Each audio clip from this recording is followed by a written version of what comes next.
Bienvenue sur notre chaîne et vous êtes en compagnie de Diogène Bikolimana, évangéliste réformateur. Mais avant de commencer, nous vous invitons à vous inscrire ou bien à vous abonner sur notre chaîne et n'oubliez pas de partager avec tous vos amis et connaissances. Maintenant, on démarre. Les tisanes. Parmi plusieurs modes de préparation et d'emploi des plantes, on peut se contenter simplement des tisanes. Les tisanes sont obtenues à partir du traitement des produits végétaux par l'eau. Elles sont le mode le plus populaire de préparation des plantes médicinales. L'eau est le véhicule idéal pour l'extraction de la plupart des composants chimiques produits par les plantes, car elle est le solvant universel par excellence. Les tisanes sont utilisées surtout par voie orale, mais on peut également les employer en compresse, en collyre, en lotion, etc. Les tisanes sont le résultat de l'action de l'eau sur les produits végétaux. On distingue trois manières d'obtenir une tisane d'après l'utilisation que l'on fait de l'eau. C'est-à-dire qu'il s'agit premièrement de l'infusion, deuxièmement décoction, troisièmement macération. 1. L'infusion. L'infusion est la façon idéale de confectionner des tisanes à partir des parties délicates des plantes, c'est-à-dire des feuilles, des fleurs, des sommités et des tiges tendres. L'infusion permet d'extraire une grande quantité de substances actives de la plante sans trop altérer leur structure chimique et conserver au maximum leurs propriétés. La conservation des infusions. En général, les infusions peuvent se conserver pendant 12 heures environ.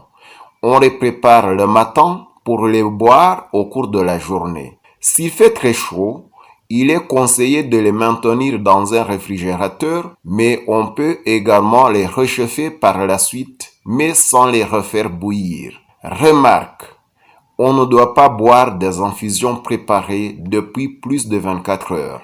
2. La décoction. On utilise la décoction pour préparer des tisanes à base des parties dures des plantes, c'est-à-dire des racines, des rhizomes, des écorces, des graines, qui demandent une grande ébullition pour libérer leurs principes actifs. La décoction présente un inconvénient. Certains des principes actifs peuvent se dégrader sous l'action de la chaleur. Conservation des décoctions. La décoction peut se conserver plus longtemps que les infusions, surtout si on les garde au réfrigérateur.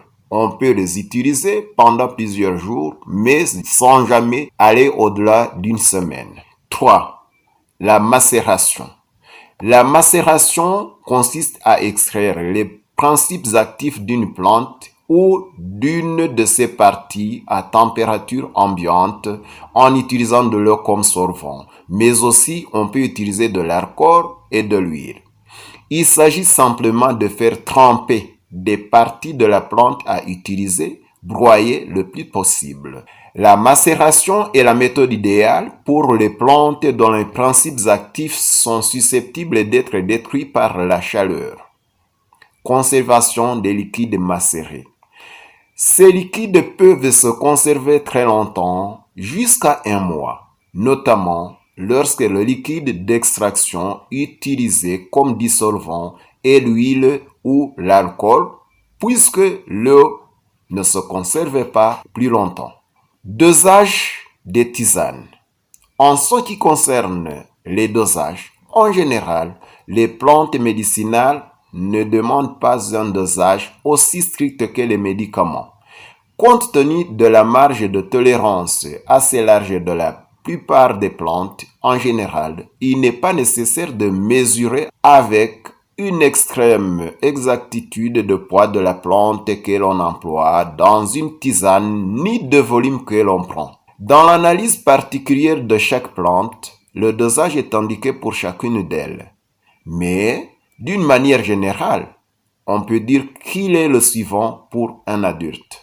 Infusion. Pour des infusions, vous pouvez utiliser de 20 à 30 grammes de plantes sèches par litre d'eau. ce qui équivaut à peu près à une cuillerée à café, c'est-à-dire 2 grammes, par tasse d'eau, c'est-à-dire 150 millilitres. 150 millilitres. Lorsqu'il s'agit de décoction et de macération, vous utiliserez de 30 à 50 grammes par litre d'eau. Mais normalement, un adulte peut prendre de 3 à 5 tasses de tisane par jour, c'est-à-dire une tasse équivalent à 150 millilitres.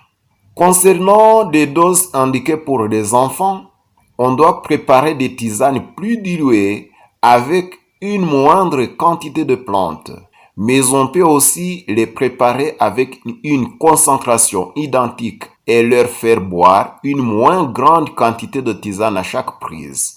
On réduit la dose pour enfants proportionnellement à leur âge.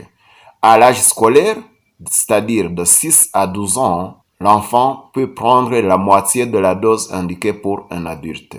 À l'âge préscolaire, c'est-à-dire entre 2 et 6 ans, l'enfant prend un tiers de la dose indiquée pour un adulte. Jusqu'à l'âge de 2 ans, il prend un quart à un huitième de la dose indiquée pour un adulte. Mais on ne peut administrer aux enfants que des plantes totalement exemptes de toxicité. Alors, on peut se demander quand et comment sucrer des tisanes. Si possible, il est préférable de prendre des tisanes nature, c'est-à-dire sans les sucrer. Toutefois, il peut être nécessaire de les sucrer dans certains cas, comme par exemple s'il s'agit de plantes au très mauvais goût.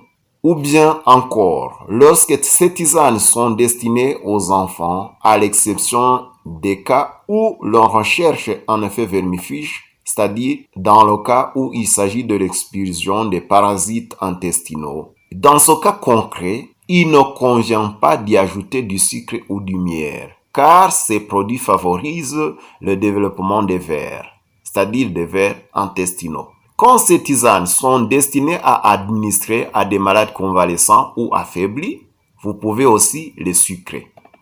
Il ne faut pas sucrer les tisanes qui, pour leur effet apéritif, sont prises avant le repas, puisque les sucres peuvent diminuer la sensation de faim.